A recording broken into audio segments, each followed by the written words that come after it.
BJP की जीत का यहां पर आपको एडीपी फैक्टर दिखाता हूं। बड़ी इंटरेस्टिंग रिपोर्ट है। एडीपी मतलब एस्पिरेशनल डिस्ट्रिक्ट्स प्रोग्राम, और यह कैसे बीजेपी की जीत में बड़ा फैक्टर बने। एस्पिरेशनल डिस्ट्रिक्ट प्रोग्राम यानी आकांक्षी जिला कार्यक्रम। देश भर में ऐसे 112 जिले चिन्हित किए गए और 4 चुनावी राज्यों में इन जिलों में 81 विधानसभा सीटें पड़ी। 26 जिले इन 4 चुनावी राज्यों में पड़े 112 में से, और इसमें 81 विधानसभा सीटें इन 26 जिलों में पड़ी।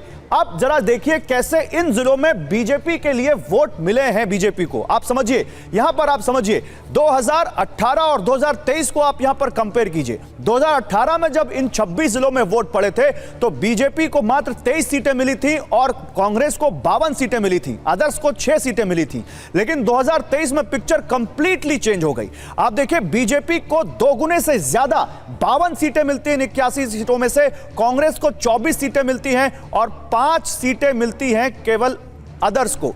यह बताता है कि जो एस्पिरेशनल डिस्ट्रिक्ट चुने गए, 4 राज्यों की आकांक्षी सीटों का जो हिसाब हम दे रहे हैं, ये जो आदिवासी इलाकों में खासकर ये जो कार्यक्रम चलाया गया, ये कैसे बीजेपी के लिए बहुत बड़ा यहां पर फैक्टर साबित हुआ है। अब यही सवाल है मेरा राखी जी, क्या जो एस्पिरेशंस आपने लोगों की बढ़ा दी, क्या वो एस्पिरेशंस अब सीएम के चुनने में भी दिखेंगी, और क्या कोई आदिवासी चेहरा भी सीएम हो सकता है?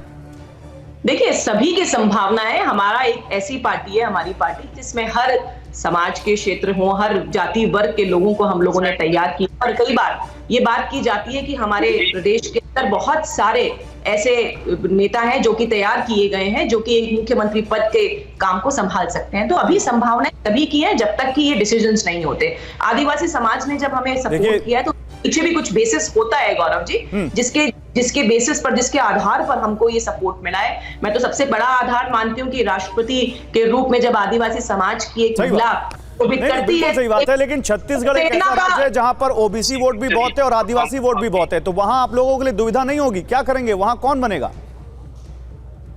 छत्तीसगढ़ के लिए पूछ रहे हैं आप मुझसे? जी। फिर वही बात है गौरव जी, छत्तीसगढ़ का भी डिसीजन जो है वो पार्लियामेंट्री बोर्ड करेगा।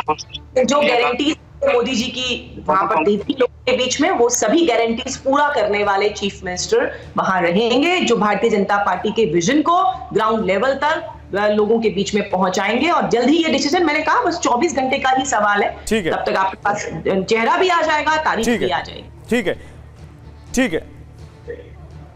और देखिए इस वक्त एक जो अभी रोहन गुप्ता कह रहे थे, कांग्रेस की वो प्रेस कॉन्फ्रेंस आ गई, बहुत इंपॉर्टेंट प्रेस कॉन्फ्रेंस है, आपको सीधे वही लिए चलते हैं। Mr. D.K. Shivakumar and Manikrao Dakre ji has given detailed report on their observation about the CLP meeting. After considering this report and with the discussion with the senior leadership, Honorable Congress President decided to go with Revant Reddy, our PCC President, as the new CLP of Telangana Legislative Party. देखिए ये बड़ी खबर आ गई है, कांग्रेस ने ऐलान कर दिया है कि रेवंत रेड्डी तेलंगाना के सीएम बनेंगे। वो कह रहे हैं कि जो हमारे ऑब्जर्वर्स ने हमें रिपोर्ट दी उसके आधार पर आला कमान ने इस बात पर मुहर लगा दी है कि रेवंत रेड्डी तेलंगाना के सीएम बनेंगे। और ये यहां से अब सारी कंफ्यूजन दूर हो गई है। अभी आपको रोहन गुप्ता ने बताया कि 7 तारीख को वहां पर शपथ ग्रहण समारोह है, और अब यहां पर इस प्रेस कॉन्फ्रेंस में यह बता दिया गया कि रेवंत रेड्डी सीएम बनेंगे with the guarantees.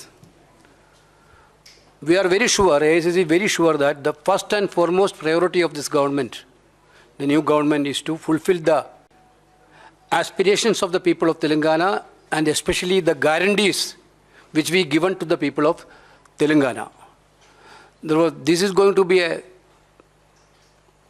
clear-cut, clean and very energetic and able government which going to provide maximum governance to the people of Telangana.